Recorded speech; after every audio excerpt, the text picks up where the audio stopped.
पुत्रा तैयार हो जा, बैसाखी आ गई है, तेरा जोड़ वेखना है। और लियास और किधे गया यार, कोई शायद खवा पिया।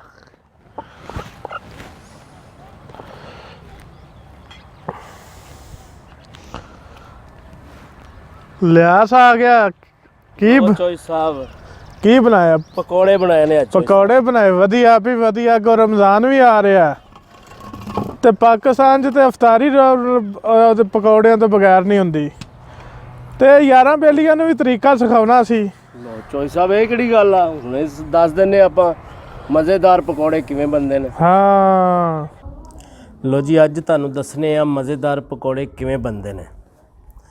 पकौड़े बनाउण वास्ते सब तो पहले सानूं चाहीदा बेसन, नारदाना, कटी हुई पालक, हरी मिर्च, प्याज, नमक हसबे ज़ायका ते आलू, उबले हुए आलू।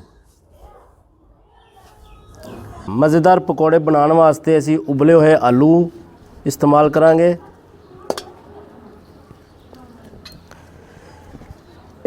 असी उबले हुए आलूआं नूं फेवांगे। उन्हां नूं फेन तो बाद आलू फेन तो बाद असी करांगे हरिया धनिया। उस तो बाद प्याज पावांगे, प्याज कटिया होया प्याज पावांगे, हरी मिर्च पावांगे, पालक पावांगे, अनारदाना,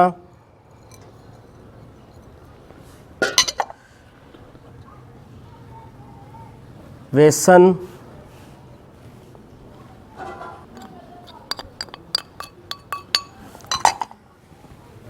हसबे ज़ायका नमक,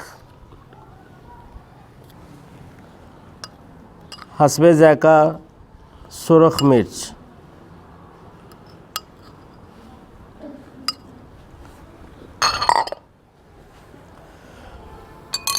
उस तो बाद असी पावांगे विच पानी।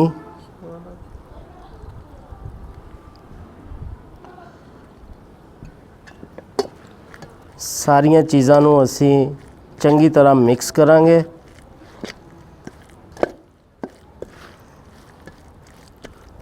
साडा पकौड़ा मिक्स तैयार हो गया।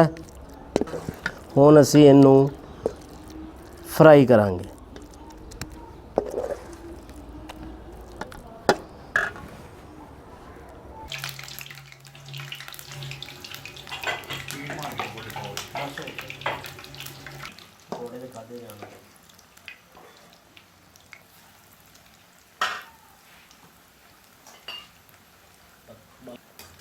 पकौड़े जदों हाफ फ्राई हो जान तो उन्होंने कढ़ लेना।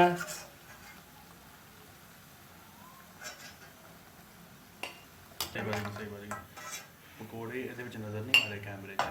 ਹਾਂ हाफ फ्राई जो हो जान तो उन्होंने कढ़ लेना। कढ़ के उन्होंने अच्छे तरीके नाल फे लेना।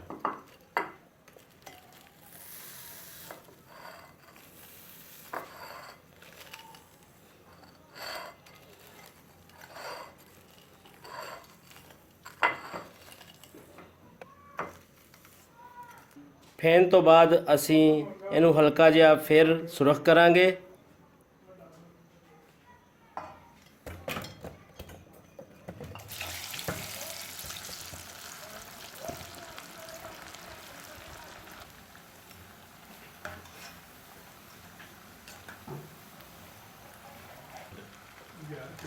लो जी, हुण साडे पकौड़े तैयार हो गए ने।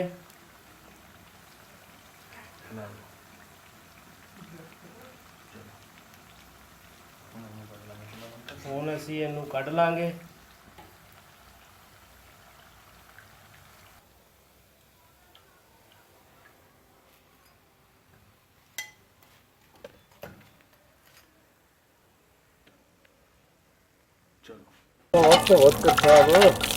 मुड़ हाथ धो ले, आ जाओ संगियो तो बेलियो। हुण चेक करिए कैसे पकौड़े बने।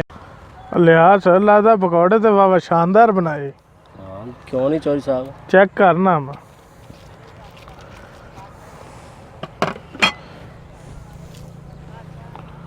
ਕੈਚਅਪ ਵੀ ਲੈ ਕੇ ਆਏ।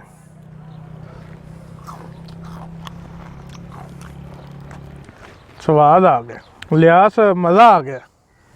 ਸੰਗੀਓ ਤੇ ਬੇਲੀਓ, ਤੁਹਾਨੂੰ ਸਾਡੀ ਵੀਡੀਓ ਪਸੰਦ ਆਵੇ ਨਾ, ਇਹਨੂੰ ਲਾਈਕ ਕਰੋ ਤੇ ਕਮੈਂਟ ਕਰੋ ਇਹਦੇ ਤੇ। ਸਾਡੇ ਲਿਆਸ ਦੀ ਰੈਸਪੀ, ਉਹਦੇ ਹੱਥ ਦੀ ਰੈਸਪੀ ਤੁਹਾਨੂੰ ਪਸੰਦ ਆਈ ਹੋਵੇ ਤੇ ਸਾਨੂੰ ਜ਼ਰੂਰ ਦੱਸਣਾ।